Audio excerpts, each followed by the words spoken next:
구약시대 유다 백성들은 하나님의 말씀을 좀처럼 따르지 않았습니다. 하나님께서 선지자 예레미야를 통해서 꾸짖고 또 회개할 것을 간곡히 권면했지만 듣지 않았던 거죠. 그러자 하나님께서는 유다 백성을 가르치시기 위해 특이한 상황을 연출하십니다. 예레미야에게 이상한 명령을 하십니다. 레갑 사람들을 성전으로 초대해서 포도주를 마시라고 권하라는 거죠.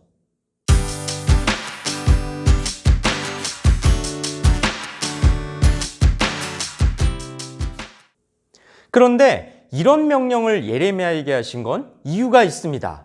레갑 족속은 이방인들이었는데요. 자기들의 선조 요나답의 명을 따라 포도주를 금하는 전통이 있었습니다. 그들은 그 전통을 수백 년 동안 충실히 지켜왔습니다. 그리고 이번에도 포도주를 마시지 않겠다고 거절합니다. 그러자 하나님께서 예레미야에게 이렇게 말씀하십니다. 레갑 사람 요나답은 자기 아들들에게 포도주를 마시지 말라고 명령했고 그 명령은 오늘날까지도 지켜졌다. 레갑 사람들은 조상의 명령에 순종해서 포도주를 마시지 않는다. 그런데 너희 유다 백성은 나 여호와가 거듭해서 명령하는데도 내 말을 듣지 않는다. 이방 족속 레갑 사람들은 자기들의 선조 요나답의 명령을 철저하게 지켰습니다. 반면에 유다는 하나님의 백성임을 자처하면서도 하나님의 말씀에는 철저하게 불순종했던 겁니다. 하나님께서는 자기 백성 유다에게 계속해서 선지자를 보내셨고 당신의 말씀을 전하게 하셨습니다. 너희는 악한 길에서 돌이켜 악행을 그치고 다른 신을 섬기지 말라. 그리하면 너희에게 준 땅에서 너희가 살 수 있을 것이다. 하지만 유다 백성들은 하나님의 말씀에 귀를 기울이지 않았고 순종하지 않았습니다. 하나님께서는 분명하게 말씀하십니다. 레갑의 아들 요나답의 자손은 그의 선조가 그들에게 명령한 그 명령을 지켜 행하나 이 백성은 내게 순종하지 아니하도다.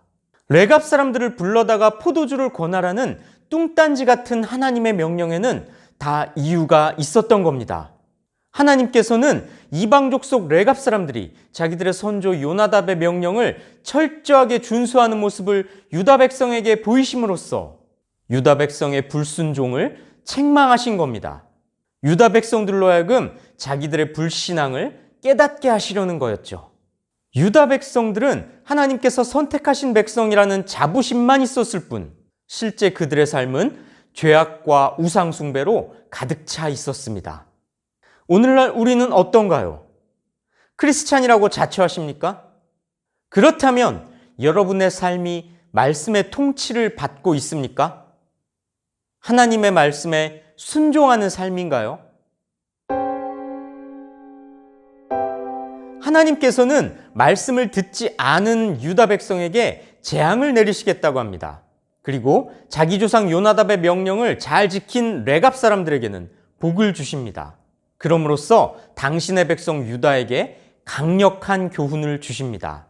자기 조상의 명령을 충실하게 지켰던 레갑 사람들의 신실함은 하나님의 명령에 귀 기울이지 않았던 유다 백성의 불순종과 뚜렷이 대조됩니다.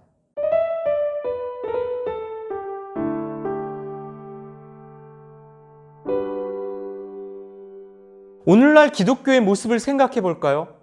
세상에 조롱거리가 되고 있는 것 같습니다. 그 이유가 뭘까요? 그 옛날 유다 백성들이 하나님의 말씀에는 귀를 막고 있으면서 명목상으로만 하나님의 백성이라고 자처했던 것처럼 오늘날 우리도 교회를 다닌다고 하지만 말씀대로 살지 않기 때문이 아닐까요? 하나님께서는 이방 족속 레갑 사람들의 신실함을 통해 자기 백성 유다를 가르치시고 꾸짖으셨습니다. 오늘날 우리도 하나님의 말씀에 계속해서 불순종한다면 하나님께서는 세상을 통해 우리를 부끄럽게 하실 겁니다. 성도는 하나님의 말씀에 순종하는 삶을 통해 진짜 하나님의 백성임을 입증해야 합니다.